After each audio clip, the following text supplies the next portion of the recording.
And in certain ways, Teresa fit into that category. Like Gary Gaith, Chuck Leonard was 20 years older than Teresa, but he didn't act or look his age. He had a trim, muscular build and handsome, even features with clear-light eyes beneath hooded lids. Chuck had a thick head of hair that his barber cut in the latest style. When Teresa met him, he had a thick, brush-like mustache. During the many evenings they spent together, he told her about his waterfront home in Washington State, his great job with the school district, his airplane, and his vintage sports cars. That was all true, but Chuck's cars and plane were older models, and he'd built his house and property into what they were by dint of his own hard physical labor. Teresa assumed he was wealthy. In retrospect, one could wonder if Teresa would have allowed herself to become deeply involved with Chuck so rapidly if she knew he didn't really have the assets of a truly wealthy man. But she did miss him a lot when the educational conference ended and he flew back to Washington.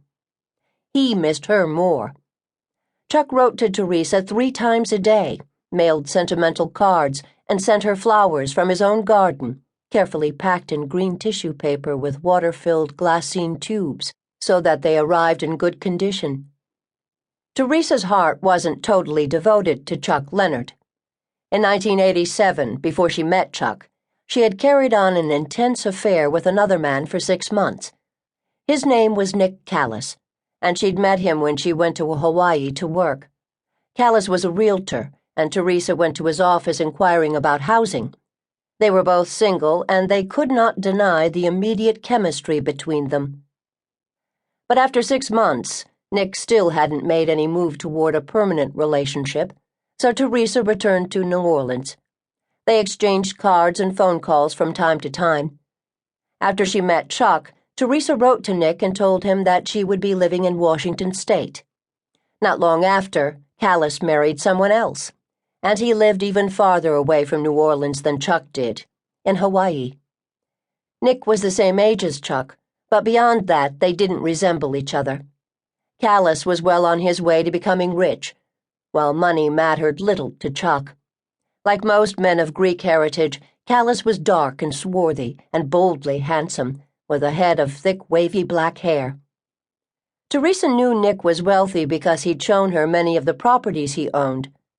She sometimes wondered what her life would have been like if Nick had chosen her instead of his wife Grace. Eventually, in about 1989, Nick seemed to disappear from Teresa's life. After her loneliness and frustration in trying to balance not 1 but 2 long-distance relationships, it wasn't difficult for Chuck to persuade Teresa to visit him at his Snohomish County home on Lake Goodwin near Stanwood, Washington. She had been married once, and Chuck had 1 or 2 ex-wives, but he'd been divorced for years. Chuck thought he had found his soulmate, his sister Teresa Leonard said. Teresa came out for Thanksgiving in November 1988. Chuck had seemed to be a confirmed bachelor for decades. His first wife, Raisa, had been a 16-year-old high school student, and he'd been 21 when he proposed. "It wasn't romantic at all," Raisa recalled. "We'd been dating, and I knew Chuck wanted to avoid being drafted and sent to Vietnam. He didn't want to go to Canada either. He picked me up at school one day and told me we were going to get married, and if I didn't say yes, he would find another girl." Raisa wasn't happy at home, and she did care about Chuck, so she agreed. After almost 4 years, Raisa and Chuck's marriage died of its own weight, and they divorced. Whether Chuck Leonard married again before he met Teresa Gaith is questionable. He did have a daughter during one of his short affairs, but they were not close. When she grew up, she looked for him, and they had begun a tentative relationship that looked promising. Teresa totally captivated Chuck, and for the first time in decades, he actually thought about forming a permanent bond with a woman. When Teresa saw Chuck's house, she was impressed. Painted a soft gray, it rose 3 stories and was set right on the lake. A small emerald velvet plateau of grass paralleled the shoreline. It looked as if it had been trimmed with manicure scissors. Chuck was a perfectionist when it came to things like his house, his property, and his cars. He obviously had a green thumb.